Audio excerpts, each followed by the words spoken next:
வணக்கம். Format numerology உங்கள் மகள் சேகர்ராஜா உங்களுடன் உரையாட வந்துள்ளேன். இன்றைய தினம் எண்கள் தான். என்ன எண்கள்? ஒவ்வொரு எண்களுக்கும் ஒரு அதீத சக்தி உண்டு. இந்த சக்தியை நாம தான் எந்த விதமான சக்தி இருக்குது என்று தெரிந்து கொண்டு அதுக்கு ஆர்எஸ் பவரை இந்த பிரபஞ்சத்தோடு கனெக்ட் பண்ணுறதுக்கு உண்டான வேலையை செய்ய துவங்கினால் ஒவ்வொருவரும் வெற்றிக்கு உகந்தவர்கள் தான். இதில் ஒவ்வொரு எண்ணுக்கும் ஒரு சக்தி உண்டு. ஒரே எண்ணு கொண்டவர்கள் இன்னொரு எண்ணு கொண்டவர்களோடு அப்படிலாம் வராது. அந்த எண் இருக்குன்னா அதுக்கு ஒரு சக்தி, இந்த எண்ணுக்குன்னா ஒன்றுக்குன்னா ஒரு சக்தி, ரெண்டுக்குன்னா அதுக்கு ஒரு சக்தி. ஒவ்வொருக்கும் அந்த எந்த எண்ணுக்கு என்ன பவர் இருக்கோ அந்த பவரை தான் டியூன் பண்ணணும். 1ஆம் தேதி பிறந்திருக்காங்கன்னு வைங்களேன், அவங்க 9ஆம் தேதி பிறந்தவங்களுக்கு உண்டான பவர் அதில் போய் கனெக்ட் பண்ணோன்னா கனெக்ட் ஆகாது. அது ஒன்று இருந்தால் ஒன்றுக்கு உண்டான பவர் என்னன்னு தெரிஞ்சுட்டு அதுக்குண்டான பவரை ஒரு கனெக்டிவிட்டி, அந்த பேர் இருக்கையில் அந்த பேரில் உள்ள எழுத்துக்கள் கூட எந்த எழுத்தோட எந்த எழுத்து இணைஞ்ச அந்த 1ஆம் நம்பரில் போய் கனெக்ட் ஆகுன்றது தான் கணக்கு. இதுதான் பேர், வேறு ஒன்றும் இல்லை. அதை ரிசர்ச் பண்ணி கொடுக்கும்போது தான் அதை ப்ராக்டிஸ் பண்ணும்போது பூஸ்ட் ஆகிடுது பவர். இப்போ 1ஆம் தேதி பிறந்திருக்காங்கன்னு வைங்க, 1, 10, 19ஆம் தேதி பிறந்திருக்கிறாங்க. ஒன்றே பார்த்திங்கனாக்கா பவர்ஃபுல்லு தான். அது அந்த 1ஆம் தேதியில் பிறந்திருக்காங்க ஒருத்தர்னு வைங்க, இது அதீத சக்தி உள்ளது தான். அந்த நம்பர் பார்த்திங்கன்னா எதில் வேணாலும் அவங்களால அச்சீவ் பண்ண முடியும். அவங்க எந்த துறையை எடுத்துக்கிறாங்களோ அந்த துறையில் நம்பர் 1ஆக இருப்பாங்க. அதெல்லாம் சரியாக இருக்கும். அதெல்லாம் அதை நோக்கி தான் பயணிப்பாங்க, அதை நோக்கி தான் போவாங்க. ஆனால் அந்த பேர் அவங்களுக்கு ஒத்துழைச்சிருச்சுன்னா அவங்க என்ன நினச்சாங்களோ அந்த சாதனை அவங்களுக்கு கை கொடுத்துரும். அதே நேரத்தில் இப்போது அதேமாதிரி 6ஆம் நம்பர், இந்த 6ஆம் நம்பர் பயங்கர பவர்ஃபுல்லு. பயங்கரனா இப்படி 1ஆம் நம்பருக்கு ஒரு பவர்ஃபுல்லும் 6ஆம் நம்பருக்கு ஒரு பவர்ஃபுல், பட் பவர் வேரியேஷன் இருக்கும், வித்தியாசங்கள் இருக்கும். இப்போ 1ஆம் தேதியில் பிறந்திருக்கிற ஒருத்தர், அவருக்கு பேர் தெரிஞ்சோ தெரியாமல் இயற்கையாக கூட வச்சுக்கிறீங்களா, 6ஆம் நம்பரில் பேர் இருக்குதுன்னு வைங்களேன், மெர்ஜி ஆகாது, சிங்கர்னைஸ் ஆகாது, ஒத்து போகாது. அப்படி என்றால் 1, 10, 19ஆம் தேதி பிறந்த ஒருத்தர் அவர் எதனாலும் சாதிக்கக்கூடிய பிறந்த தேதியில் பிறந்து பேர் 6ல் இருக்குதுன்னு வைங்க, 6 மீன்ஸ் 15ஆம் தேதி 15ஆம் நம்பர்லையோ 24ஆம் நம்பர்லையோ இருக்குமே. ஆனால் அந்த 1ஆம் தேதி பிறந்தவருக்கு உண்டான சாதனை இந்த 6ஆம் நம்பரு பேரில் இருந்துச்சுன்னா பண்ண விடாது, டிவீட் பண்ணி விட்டுரும், மாற்றி விட்டுரும், கனெக்ட் ஆகாது. அதை தான் நான் சொல்லிகிட்ருக்கிறேன். இந்த நியூமராலஜி என்பது அது சில பேருக்கு அந்த புரிதல் இல்லாததுனால ஏதோ பேசுகிறவங்க பேசிட்டோம், அதை பற்றி இல்லை. இந்த புரிதல் தான். அந்த எண்ணுக்கு ஒரு பவர் இருக்குது. இப்போ ஒரு மனிதர் இருக்கார், அவருக்குன்னு ஒரு தனி பவர் இருக்குது, இன்னொரு மனிதனுக்கு தனி பவர் இருக்குது. இந்த 2 பவரும் கரெக்டாக அந்த வேவ் லென்த்து கரெக்டாக இருந்தால் தான் கனெக்ட் ஆகும். அதை நாங்கள் தெரிஞ்சு வச்சுருக்குறோம். அதை கனெக்ட் பண்ணுறதுக்கு உண்டான வேலையை பார்க்குறோம், கரெக்டாக வேலை செய்யும். அதனால தான் பார்த்திங்கன்னா 1ஆம் தேதி 10, 19ஆம் தேதி பிறந்தவங்க பேர் 6ல் இருந்தால் வேலை செய்யாது. வேலை செய்யாதுன்னா எப்படிங்க சரி வேலை செய்யலைன்னு சொல்கிறீங்க, எப்படி இருப்பாங்கன்னு சொல்லுங்கள். சொல்கிறேன், நீங்கள் செக் பண்ணி தானே பார்க்க போகிறீங்க. 1, 10, 19ஆம் தேதி பிறந்திருக்கீங்கன்னு வைங்க, அவங்க பேர் 6ல் தான் இருந்திருக்கு. 15, 6 எந்த வேணாலும் 6 வச்சுக்கோங்க, 15, 24, 33, 42, 51 ஏதோ எல்லாமே 6 தான். அந்த நம்பரில் உங்கள் பேர் இருக்குதுன்னு சொன்னாக்கா கண்டிப்பாக எஜுகேஷனில் அப்படி நீங்கள் என்ன பிளான் பண்ணிங்கன்னா அதை கம்ப்ளீட்டே பண்ணியிருக்க மாட்டீங்க. இதில் பாதி பேர் இன்கம்ப்ளீட்டடாக தான் இருப்பாங்க, அது கம்ப்ளீட் பண்ண விடாது. அதுமாரி ஜாப்னு பார்த்தீங்கன்னாக்கா ஒரு இடத்துல இருக்க மாட்டாங்க, 2 மாதம் 3 மாதம் 5 மாதம் 6 மாதம் அவ்வளோதான், திருப்பி வேறு இடத்துல சுவிட்ச் ஆயிடுவாங்க.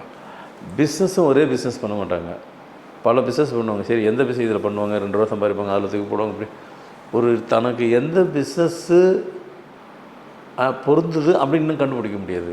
ஒரு 10, 15 பிஸ்னஸ் பண்ணியிருப்பாங்க, எதுன்னு சொல்ல முடியாது. உங்களை டைவெர்ட் பண்ணிக்கிட்டே இருக்கும், அப்படி கனெக்டிவிட்டி இல்லாமல் இருக்கும். ஃபேமிலியிலே அதே நேரத்தில் கணவன் மணிக்கு பிரச்சனை இருக்காது. ஆனால் இப்படியே இருந்தாக்க கணவன் மணிக்கு ஏன் பிரச்சனை வராமல் இருந்துடும்? அவங்க கேட்க மாட்டாங்களா லேடிஸு ஜென்ஸை பார்த்து, ஏங்க எதுனா ஒன்று ஸ்டேபிளாக இருங்க, ஸ்டெடியாக இருங்க, இன்னும் இந்த கண்டிஷனில் இருந்து நிப்பாட்டிட்டீங்க ஃபேமிலின்னு கேட்க மாட்டாங்களா? கேட்பாங்க. அது நடக்கும், எல்லா மனிதனுக்கும் அது பொருந்தும். அதனால் 1ஆம் தேதி 10, 19ஆம் தேதி பிறந்தவங்களுடைய பேர் 6ஆம் நம்பரில் இருந்தால் லைஃப்பை ஒரு ஸ்டேபிளாகவே இருக்க விடாது, ஸ்டெபிலிட்டியாகவே இருக்க விடாது. உங்களுக்கு அதான் சொல்கிறேன்ல, அந்த டேட் ஆஃப் பர்த்துக்கு பேர் சரியாக இருந்தால் தான் பிரபஞ்சத்தில் ஒரு கனெக்டிவிட்டி கிடைக்கும். ஏன்னா நம்ம ஒவ்வொரு மனிதருக்கும் பிரபஞ்சத்தோடு கனெக்ட் ஆகணும். அதுதான் அந்த பிரபஞ்சத்தில் கனெக்ட். இப்போ நான் அப்போ கனெக்ட் இல்லாமல் இருக்கும், பேர் தவறாக இருக்கும்போது இந்த பேரை நாங்கள் அமைக்கும்பொழுது பிரபஞ்சத்தில் கனெக்ட் ஆகிடும். கனெக்ட் ஆகிடுச்சின்னு வச்சுக்கோங்க, அதுக்கப்புறம் நீங்கள் செய்கிறதெல்லாம் நடக்கும். அதனால தான் பாருங்கள், இந்த பேரெல்லாம் இது பண்ணும்போது சில பேருக்கெல்லாம் பார்த்தீங்கன்னாக்கா அவங்க என்ன சொல்கிறாங்களோ அது நடக்கும், என்ன பேசுகிறாங்களோ அது நடக்கும். பிரபஞ்சத்தில் கனெக்ட் ஆனவங்க. அப்போ அப்படி காரணம் வந்து அதெல்லாம் அவங்களாம் கனெக்டிவிட்டி இருக்குது, கிடச்சிருச்சு. அதனால் எல்லாமே நடந்துகிட்ருக்கு. கிடைக்காதவங்களுக்கு தான் நாங்கள் அதை செய்கிறோம். சில பேருக்கு ஏற்கனவே கனெக்டிவிட்டி இருந்திருக்கும், இடையில் வந்துட்டு அந்த கனெக்டிவிட்டி கட் ஆகிருக்கும், நாங்கள் திருப்பி ரீகனெக்ட் பண்ணணும். ஏன்னா பிரபஞ்சத்தோடு ஒவ்வொரு மனிதனுக்கும் ஒரு தொடர்பு இருக்கணும், தொடர்பு படுத்தி வேணும். படுத்தினா தான் நம்மளால் வந்துட்டு எல்லாமே ஸ்மூத்தாக போகும். ஆமாம், சில பேருக்கு உடம்பு சரியாமல் போட்டுட்டு ஒரு ஒரு இந்த கண்டிஷனில் இருக்காங்கன்னு சொன்னால் பிரபஞ்சத்தில் அவங்களுக்கு ஒரு தொடர்பு இல்லாமல் போகுது. தொடர்பை உண்டாக்கிடணும். தொடர்பை உண்டாக்கிட்டாக்கா அது நடந்துடும். இது இப்போ கூட சமீபத்தில் ரொம்ப நாள்லாம் போகணும். இப்போ மாதம் இல்லை, வருஷம் இல்லை, இப்போ ஒரு 4-5 நாளில் டெங்கு காய்ச்சல் ஹாஸ்பிட்டலில் இந்த கண்டிஷனில் இருக்குது. நான் சொல்லிட்டேன், பேர் உட்காந்துட்டு எந்த நேரமும் உட்காந்து எழுதிக்கிட்டே இருங்க, வேறு வேலையே கிடையாதுன்ட்டேன். அவர் எழுத முடியாது, அவரை தவிர மற்றவங்களாம் எழுதணும், ஏன்னா அந்த கண்டிஷனு. நான் சொன்னேன் 2 நாள் போதும், ஆனால் நான் ஷாப்பாக எழுதிக்கிட்டே இருக்கணும், அப்பப்போ கேப் ½ hour டைம் எடுத்துங்கன்னு எழுதுனாங்க. சொன்ன மாதிரி கரெக்டாக 2 நாளில் டிசார்ஜ் பண்ணி வீட்டுக்கே கூப்பிட்டு போயிட்டாங்க. உங்களுக்கு தெரியும், டெங்கு காய்ச்சல்னால் அவ்வளோ சீக்கிரம் டக்குன்னு இதாகுமா ஆகாதான்னு தெரியும் எல்லாத்துக்குமே, அது உலகம் அறிஞ்ச விஷயம். இதெல்லாம் சாத்தியம் எப்படி பட்டுச்சு? அதுதான் இதில் வந்துட்டு பேர் எழுதுறது அதிகப்படியாகவும் எழுதிடக்கூடாது.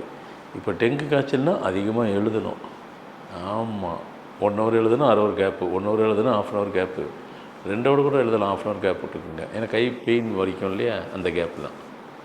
யாராக இருந்தாலும் சரி, அவங்க வேலையே எழுதிட்டே இருந்தாங்க. நான் சொன்னேன் 2 நாள் வீட்டுக்கு அனுப்பிடுவாங்க என்ன. அவங்களுக்கு என் மேல் நம்பிக்கை இருக்குது, நம்பிக்கை இல்லாமல் இல்லை. ஆனால் ஆஃபீஸில் கேட்குறாங்க 2 நாள்லையா ஐயா சொல்கிறாரு நடந்துருமான்னு. அவங்க சொல்கிறாங்க நீங்கள் செய்யுங்க, நடக்கும். செஞ்சாங்க, நடந்து போயிட்டாங்க. இதெல்லாம் ஜஸ்ட் ஒரு 4 days முன்னாடி நடந்தது. நேற்று இப்போ வீட்டுக்கு போயிட்டாங்க. எதுக்கு சொல்ல வர்றேன்னு நான் சொல்லணும்னா, டெய்லி இந்த மாதிரி நடந்த நிகழ்வு டெய்லி 10 இதை சொல்லலாம். சும்மா இந்த ஒரு இப்போ எதோ சொல்லணும்னு தோணுச்சு சொல்லிட்டேன். அது மாதிரி நிறைய சொல்லுவேன், நிறைய இருக்குது உலகம் ஃபுல்லாக அந்த மாதிரி நிகழ்வுலாம்.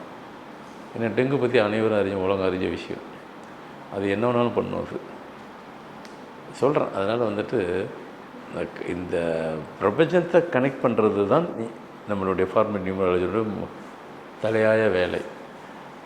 அது ஒரு மனிதனுக்கு அந்த கனெக்டிவிட்டின்றது இல்லாமல் போயிடுச்சின்னு சொன்னால், அது போகாமல் வர்றதுக்கு காரணம் நம்பர் மாற்றிருந்தால் கூட போகாது.